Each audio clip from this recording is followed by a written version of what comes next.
जितने भी ये पान के गल्ले या सिगरेट के शॉप्स ये सब आते हैं, इसमें अगर किसी भी तरह की गैरकायदे से प्रवृत्ति चल रही है तो उसके खिलाफ पुलिस ने कार्यवाही की है। સુરત પોલીસની સૌથી મોટી કાર્યવાહી સામે આવી છે। ગોગો પેપરનું વેચાણ કરનાર સામે કાર્યવાહી શરૂ કરી છે।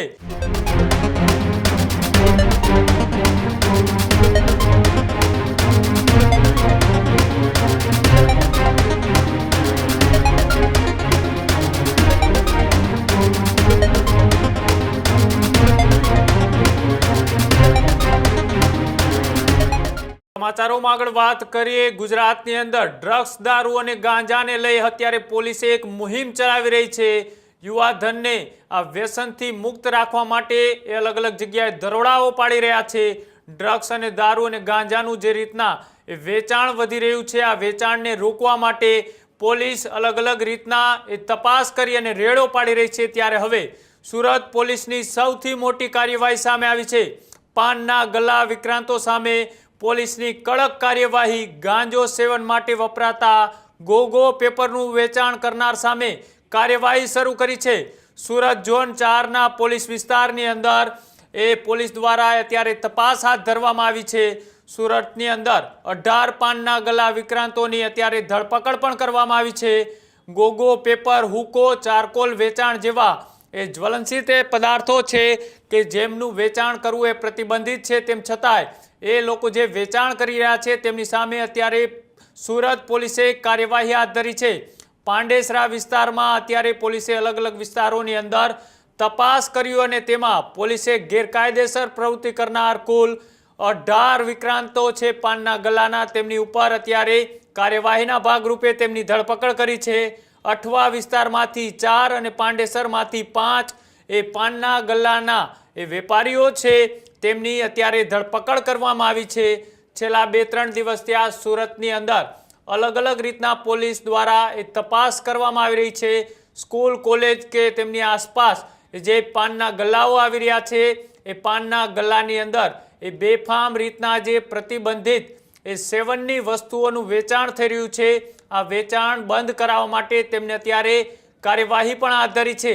સૌથી વધારે જે આ ગોગો પેપર એ ગાંજો પીવા માટે વપરાતું હોય છે ને તેનું બેફામ રીતના જે વેચાણ ચાલી રહ્યું છે, આ વેચાણને અટકાવવા માટે પોલીસ અત્યારે 18 જેટલા પાનના ગલ્લાના જે વેપારીઓ છે તેમની ધરપકડ કરી છે। અને આ મામલે પોલીસ અધિકારીએ ખુલાસો કરતા શું કહ્યું આવો તે પણ જોઈએ।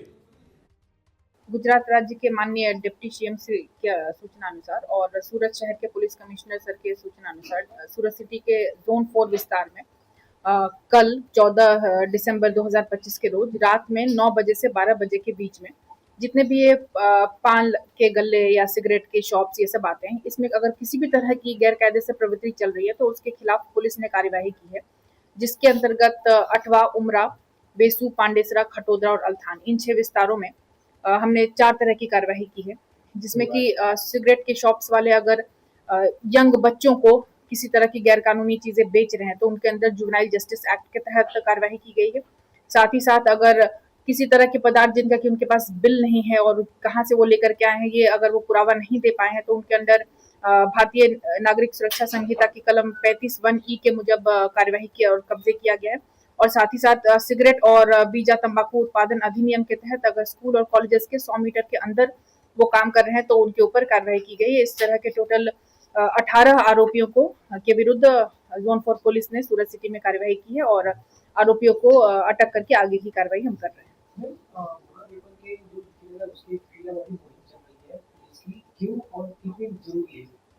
देखिए, Gogo paper in it self illegal नहीं है, लेकिन अगर उसकी बिक्री हो रही है तो उसका गलत इस्तेमाल बच्चों को और यंग कस्टमर्स है उनके द्वारा गलत तरीके से किया जा सकता है। इसको ध्यान में रखते हुए उसके जो विक्रेता हैं उनके ऊपर हमारी कड़क नजर रखने की हमारी कोशिश है और अगर वो सही तरीके से अपना काम कर रहे हैं, जो लीगल है वो कर रहे हैं तो उसमें किसी तरह का कोई रुकावट नहीं है। लेकिन अगर वो प्रॉपर बिल नहीं रख रहे हैं और वो किसको बेच रहे हैं इसका कुछ भी उनके पास रिकॉर्ड नहीं है और वो बच्चों को किसी भी तरह का नशा कराने की आदत अगर डालने की प्रवृत्ति रख रहे हैं तो उसके खिलाफ हम कड़क से कड़क कार्रवाई करेंगे।